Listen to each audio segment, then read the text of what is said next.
Hello students, तो कैसे हैं आप सभी। आई होप आप बहुत अच्छे से होंगे और एग्जाम्स की प्रिपरेशन कर रहे होंगे। तो आज की क्लास जो है एचपी सेट पेपर नंबर 1 के लिए और ये क्लास नंबर 3 रहेगी। इसके पीछे हम 2 क्लासेस पढ़ चुके हैं। ये आज की क्लास जो रहेगी वो क्लास नंबर 3 रहेगी। तो ये जो है पेपर नंबर 1 जर्नल पेपर रहता है, जो चाहे आप किसी भी सब्जेक्ट से एचपी सेट का पेपर दे रहे हो सभी के लिए सेम रहता है। तो आज की क्लास में हम 30 पीवाईक्यूज रीड करने वाले हैं, जैसा कि हमने पिछली क्लासेस में किया था। तो चलिए शुरू करते हैं आज की ये क्लास। शुरू करने से पहले मैं आपको बता दूं कि अगर आपने चैनल को अभी तक सब्सक्राइब नहीं किया है या फिर आप चैनल पर नए आए हो तो प्लीज चैनल को जरूर सब्सक्राइब कर लीजिए और साथ में लगे बेल आइकन को प्रेस कर दीजिए, ताकि इस चैनल पर आने वाले हर वीडियो का नोटिफिकेशन आपके पास सबसे पहले पहुंच जाए। क्लास को लाइक जरूर करिएगा और अगर आपकी कोई क्वेरी रहती है या आपका कोई सजेशन रहता है तो आप कमेंट करके मुझे बता सकते हो। बाकी आपने क्लास को शेयर जरूर करना है। चैनल का नेम आपको पता ही है, ऑनलाइन स्टडी विद सरोज को आपने जरूर सब्सक्राइब करना है। चलिए शुरू करते हैं आज की ये क्लास। तो क्लास में जो फर्स्ट यूनिट रहती है एचपी सेट के पेपर 1 की, उसका नाम है शिक्षण अभिवृत्ति। टीचिंग एप्टीट्यूड से हम क्वेश्चन देखने वाले हैं। तो फर्स्ट जो क्वेश्चन है वो है नैदानिक मूल्यांकन, जिसको डायग्नोस्टिक इवैल्यूएशन कहते हैं, उसका मुख्य कार्य क्या है। जो डायग्नोस्टिक इवैल्यूएशन है उसका मेन जो वर्क है वो क्या रहता है, उसका मुख्य कार्य रहता है शिक्षण के दौरान लगातार आने वाली अधिगम की कठिनाइयों के कारणों का पता लगाना। जैसे कि एक तरह से रेमेडियल टीचिंग ही आप इसको बोल सकते हो, क्योंकि हम जो हैं वो शिक्षण जब टीचिंग हो रहा है तो उसके दौरान जो भी बच्चे के लिए जो लर्निंग से रिलेटेड जो भी डिफिकल्टीज आ रही हैं हम उनके कारण का पता लगाते हैं। ठीक है, तो उसके लिए डायग्नोस्टिक एवेल्युएशन जो है वो की जाती है, यानी कि नैदानिक मूल्यांकन जो है वो किया जाता है। ठीक है, बच्चे की लर्निंग से संबंधित कठिनाइयों का पता करना होता है कि बच्चा जो है वो क्यों नहीं सीख पा रहा है, उसके दौरान शिक्षण के दौरान यानी कि टीचिंग के दौरान बच्चे को क्या क्या कठिनाइयां आ रही हैं, उनके कारणों का पता लगाना है। ठीक है, उसी के लिए डायग्नोस्टिक इवैल्यूएशन जो है वो इसको कहते हैं। नेक्स्ट है कि निम्नलिखित में से कौन सी एक छात्र केंद्रित केंद्रित यानी कि लर्नर सेंट्रिक शिक्षण विधि है। तो लर्नर सेंटर्ड शिक्षण विधि कौन सी है, क्या वो लेक्चर मेथड है, क्या वो डायग्नोस जो डेमोन्स्ट्रेशन मेथड है, क्या वो प्रोजेक्ट मेथड है या हिस्टोरिकल मेथड है।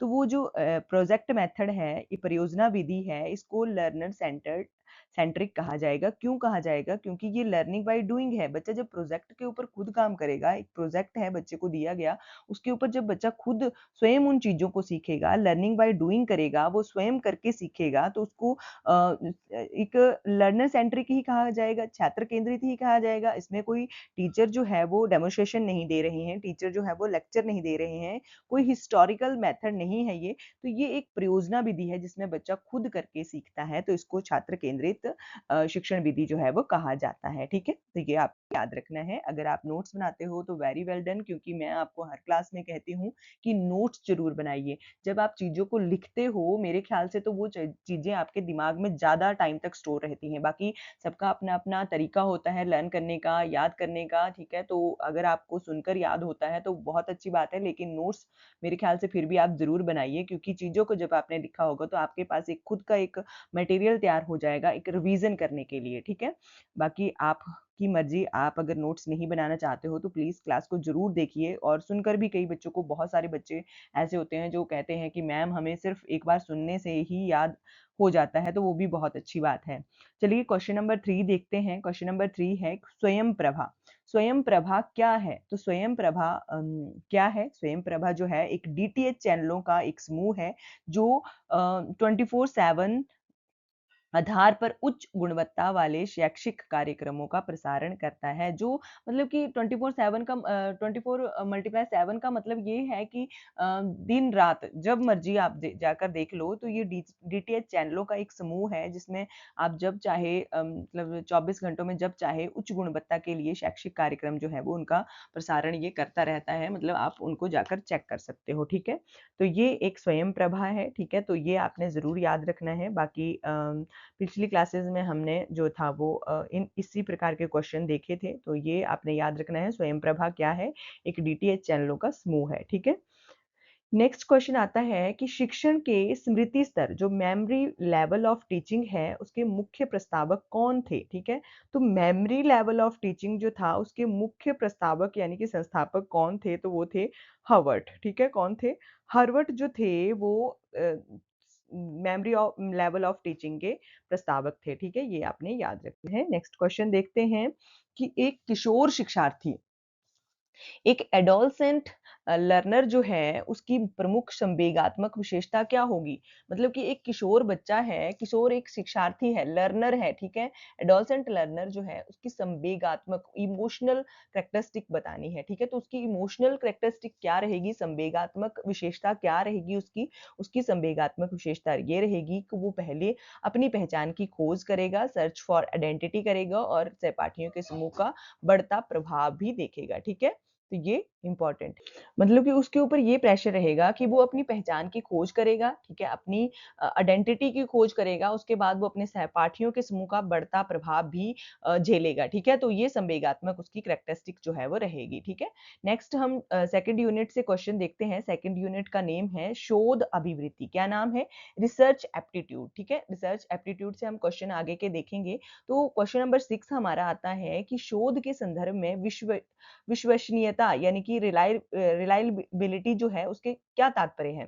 तो जो विश्वसनीयता है शोध के संदर्भ में, रिसर्च के संदर्भ में, तो वो क्या होती है? रिलायबिलिटी जो है उसका क्या मतलब होता है? उसका मतलब होता है कि निष्कर्षों का बार-बार परीक्षण करने पर भी समान परिणाम आना, ठीक है? विश्वसनीयता का वही मतलब हुआ कि निष्कर्षों का बार-बार परीक्षण करने पर भी समान परिणाम जो है वो आना, ठीक है? तो ये इसका सही उत्तर रहेगा।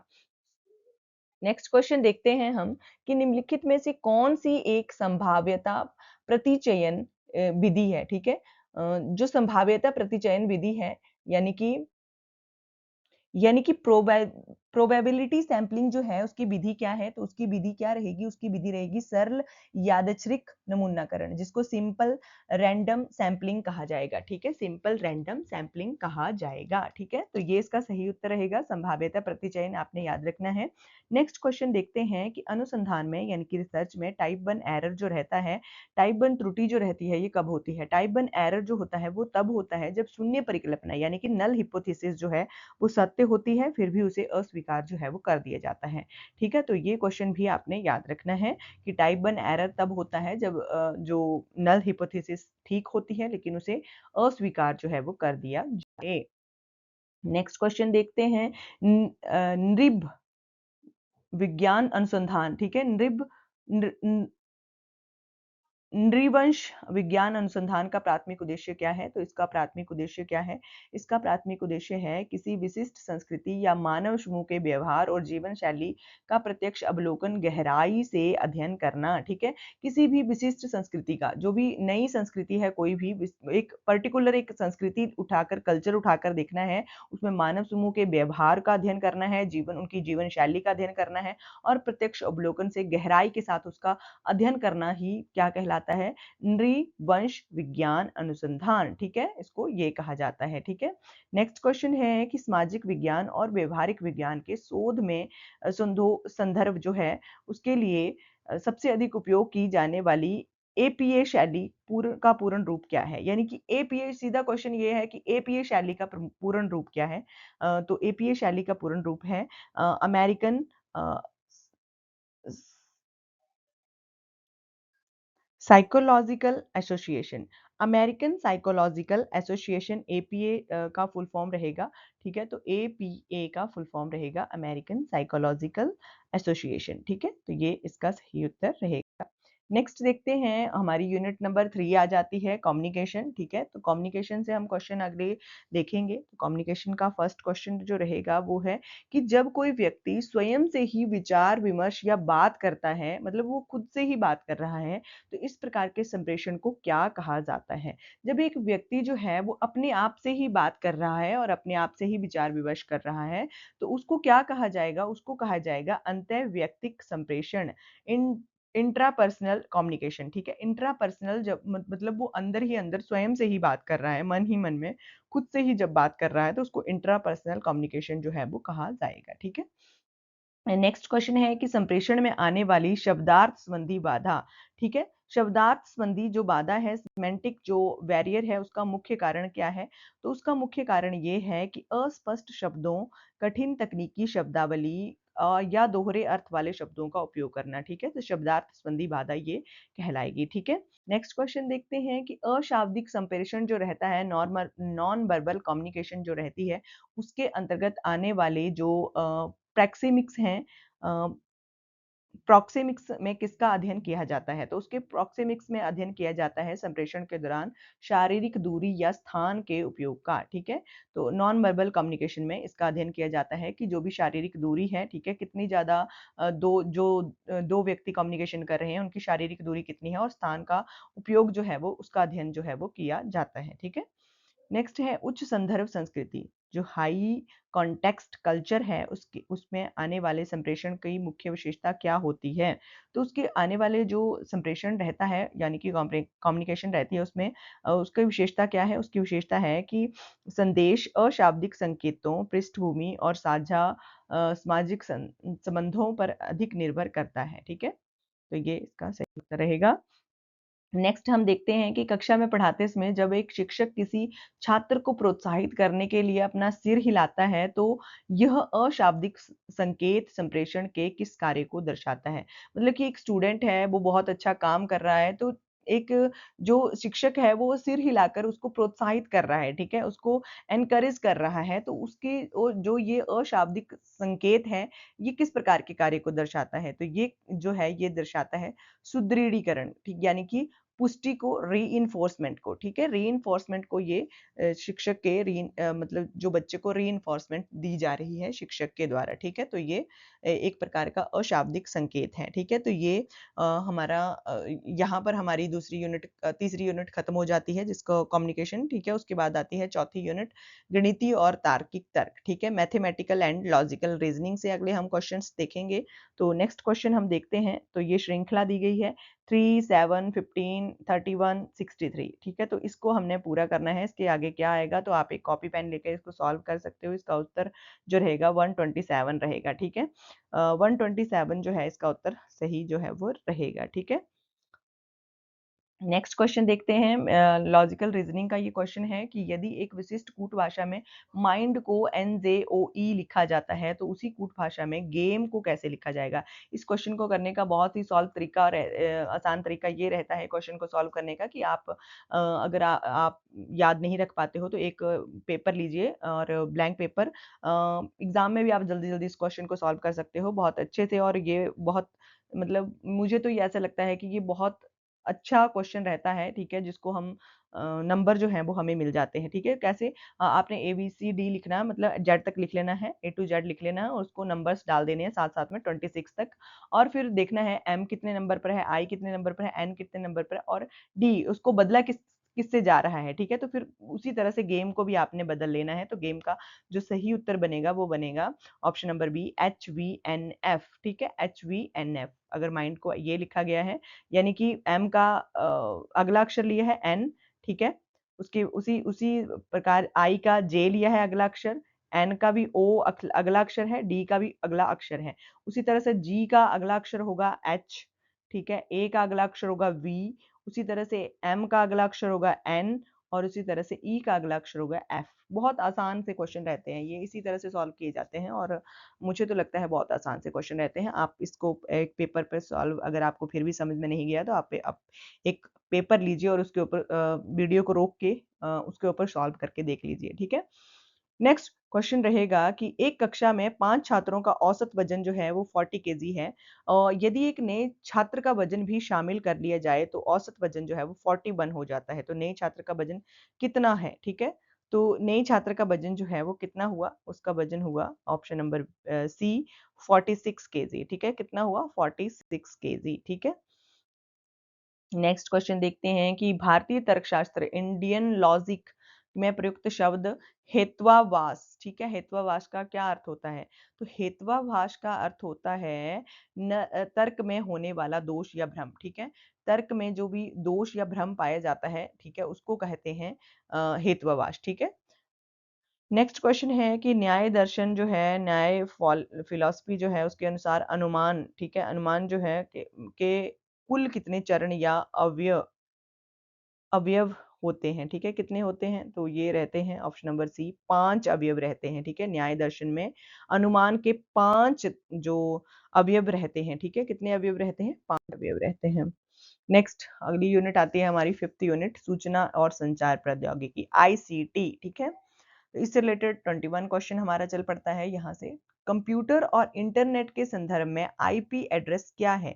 तो कंप्यूटर और इंटरनेट के संदर्भ में आईपी एड्रेस क्या है? आईपी एड्रेस जो है वो क्या है? ऑप्शन नंबर बी, इंटरनेट पर जुड़े प्रत्येक उपकरण डिवाइस का की पहचान करने वाला एक अनूठा संख्यात्मक पता, ठीक है।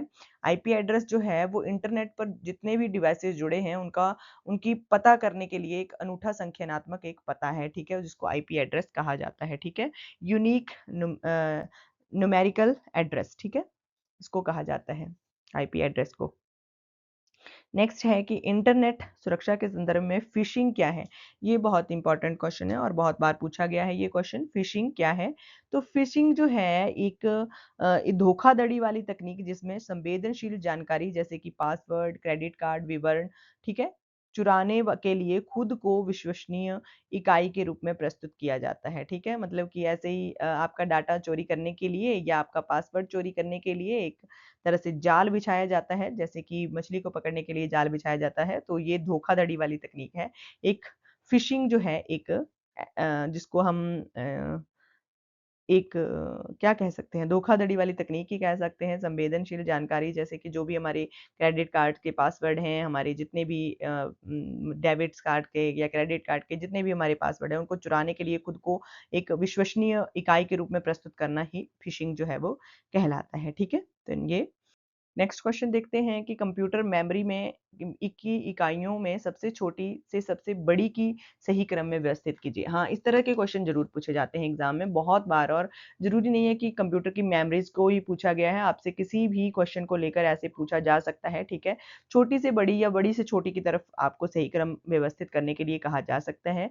तो ये आपने इस क्वेश्चन का सही उत्तर होगा, सबसे पहले आता है केवी किलोबाइट, उसके बाद एमबी मेगाबाइट, उसके बाद जीबी गीगाबाइट, उसके बाद टीबी यानी कि टेराबाइट, ठीक है। तो ये आपने याद रखना है, केबी, एमबी, जीबी और टीबी, ठीक है, ये आपने याद रखने हैं। सबसे छोटी होती है केबी, उसके बाद एमबी, उसके बाद जीबी, उसके बाद टीबी, ठीक है। तो ये इसका सही क्रम रहेगा।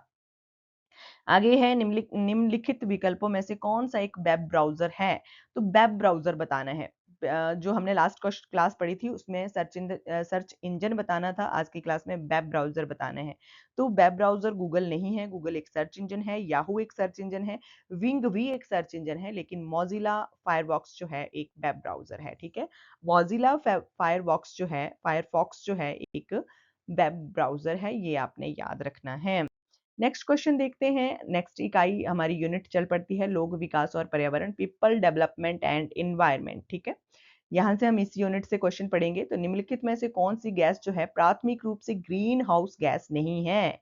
तो ग्रीन हाउस गैस नहीं है पूछा गया है, तो इसका सही उत्तर रहेगा नाइट्रोजन, N2, ठीक है। N2 जो है वो एक ग्रीन हाउस गैस नहीं है, ठीक है। नाइट्रोजन जो है एक ग्रीन हाउस गैस नहीं है, ठीक है।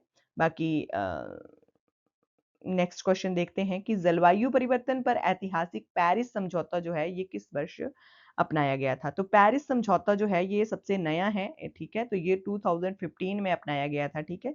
जलवायु परिवर्तन पर ये सबसे नया समझौता जो है वो कहा जा सकता है। पेरिस एग्रीमेंट जो है इसको 2015 में अपनाया गया था। नेक्स्ट क्वेश्चन देखते हैं कि संयुक्त राष्ट्र यूएन जो है द्वारा निर्धारित किए गए कुल सतत विकास लक्ष्यों को जो है वो की संख्या कितनी है? तो सतत विकास जो सस्टेनेबल डेवलपमेंट गोल्स हैं उनकी कितनी संख्या है, ठीक है।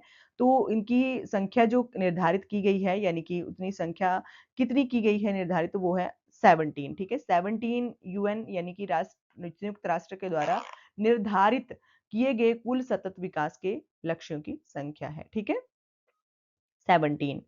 इसका सही उत्तर सी ऑप्शन रहेगा। नेक्स्ट क्वेश्चन हमारी लास्ट यूनिट यानी कि उच्च शिक्षा प्रणाली से हायर एजुकेशन सिस्टम से रहेगा। तो ये 28 क्वेश्चन पर हम पहुंच गए हैं।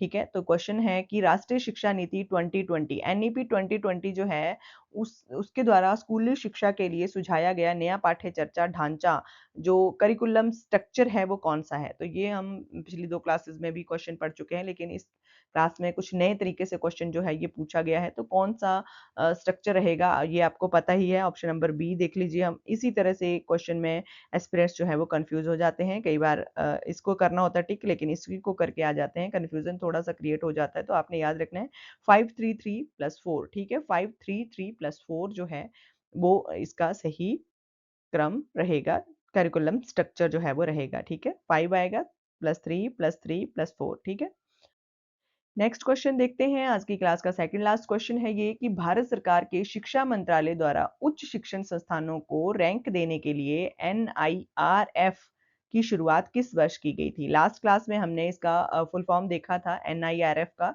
National institutional ranking framework. ठीक है, इसकी फुल फॉर्म भी आपसे पूछी जा सकती है, तो ये भी आपने नोट करके रख लेनी है, national institutional ranking framework, NIRF. ठीक है, और ये किस प्रकार का मंत्रालय है, ये है भारत सरकार का कि शिक्षा मंत्रालय द्वारा उच्च शिक्षण संस्थानों को रैंक दिया जाता है इसके द्वारा। ठीक है, तो इसकी शुरुआत किस वर्ष की गई थी, इसकी शुरुआत की गई थी 2015 के द्वारा। ठीक है, 2015 में इसकी शुरुआत जो थी वो एनआईआरएफ की गई थी। ठीक है, ये रैंक प्रदान करता है उच्च शिक्षण संस्थानों को।